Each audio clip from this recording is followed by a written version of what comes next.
Dr. Roger, a fosfetanolamina é uma droga promissora? Sim, sem dúvida. Os resultados que o grupo do Butantan tem mostrado, do Durvani Augusto Maria nos mostrou ainda agora há pouco, mostram que em condições de laboratório, então quando nós estudamos esse derivado da fosfetanolamina, em células tumorais, existe uma parte dessas células que morre.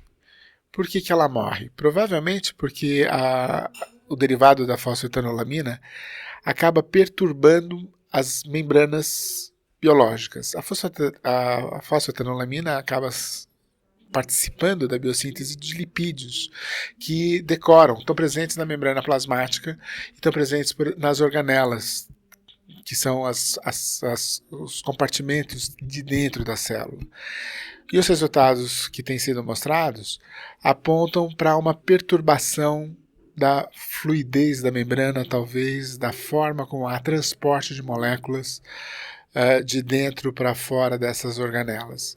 Esse é um achado extremamente interessante que precisa ser mais bem investigado e que está mostrando que as células tumorais aparentemente são mais sensíveis. Então mostra que deve existir um calcanhar de Aquiles na célula tumoral para que ela seja mais sensível a esse fosfolipídio. Veja, é um mecanismo, todas as nossas células têm membranas compostas por lipídios e os resultados têm mostrado que parece haver uma especificidade, eu vou colocar aqui entre aspas, porque isso ainda não foi demonstrado, para condições de tumores. Agora, quando os dados que estão sendo feitos são passados do in vitro, do laboratório, para in vivo, e aí de novo o grupo do Butantan tem cooperado, tem contribuído com resultados importantes nesses estudos, nos parece que haverá outros mecanismos que não só esses de agir diretamente na célula tumoral. Então, vai caber às equipes que investigam entender como é que essa substância, essa droga, ela é trabalhada pelo corpo. Será que essa droga está modificando alguma coisa no organismo e é essa coisa que está gerando todos os efeitos que a gente observa? Eu tenho para mim que existe muito mais coisa de fosfatidiletanolamina e derivados para ser descoberto do que está posto na mesa agora.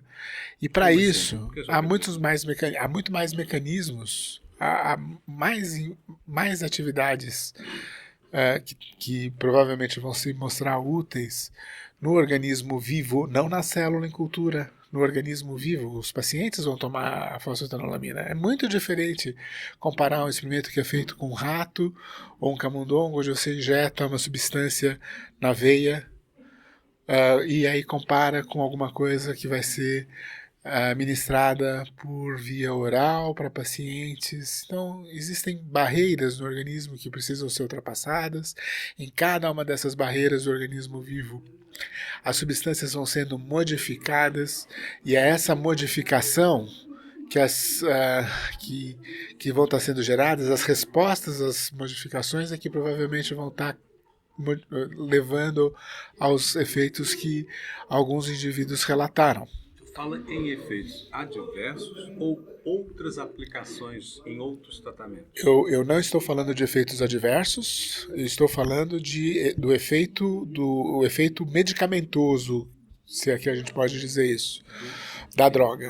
O resultado. Eu acho que não é dado. O que não está dado?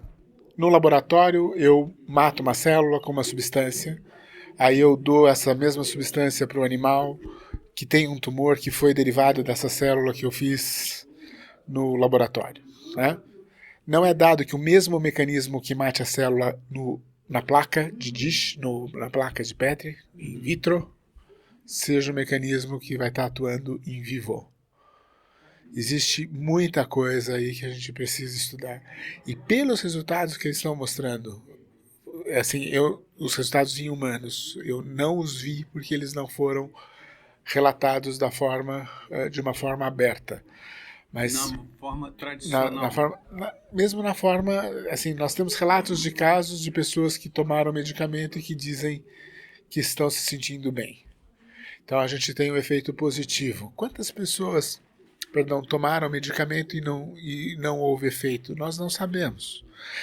O que faz? Eu sou diferente de você. Diferente do que acontece no experimento com camundongos, os camundongos no laboratório são idênticos. Geneticamente idênticos. Será que eu e você vamos trabalhar a molécula da mesma maneira? Com certeza não. Certo? Quer dizer, vai saber, né, na realidade. Então a gente precisa estudar isso daí. Como é que o senhor analisa o fato, mesmo que não seja assim um número significativo, mas como é que o senhor poderia tentar compreender o fato de tantas pessoas falarem tão bem dessa droga? Então, veja, eu sei que isso não é científico. Assim, não, quase que um chute. Nós temos, assim, temos hipóteses. A primeira grande hipótese é que, assim, num estudo não controlado, infelizmente é muito frequente a gente ter pessoas relatando bem-estar, mesmo que esse bem-estar não esteja relacionado à tomada do medicamento. Não é infrequente, isso é dado. Então, assim, por isso que a gente precisa, de fato, seguir. Só o fato da pessoa estar sendo cuidada por alguém interfere. O que é ótimo, o que mostra a complexidade de nós, seres humanos, certo? E faz a pesquisa tão atraente. Quer dizer, é uma coisa que a gente precisa... A dimensão humana precisa ser levada em conta. Obviamente precisa ser levada em conta. Todos queremos que a droga seja útil para o maior número de pessoas.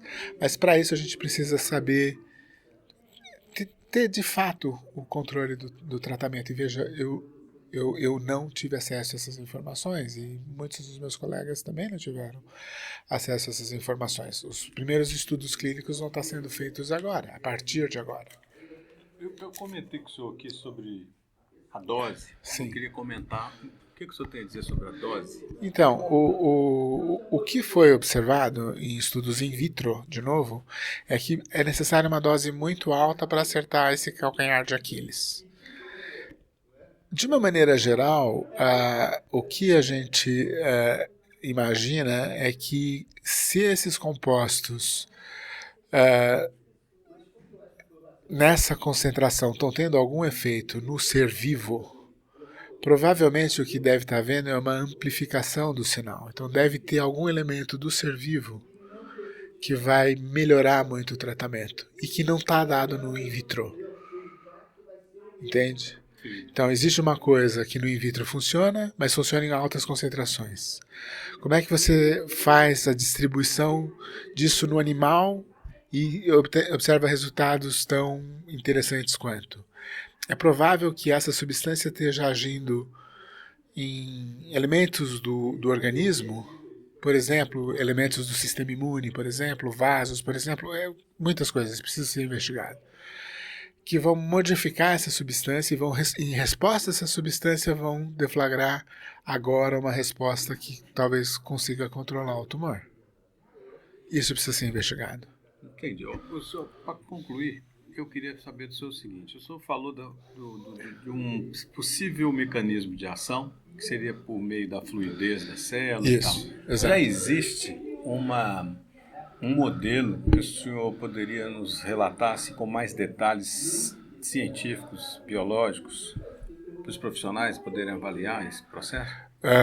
Assim, claramente, assim, o que foi mostrado aqui sugere que a membrana plasmática parece ser desorganizada e isso modifica formas de sinalização e parece uma coisa muito relevante, a mitocôndria também está alterada. Então, acho que a interface entre membrana plasmática, membranas internas e mitocôndria precisa ser mais bem avaliada.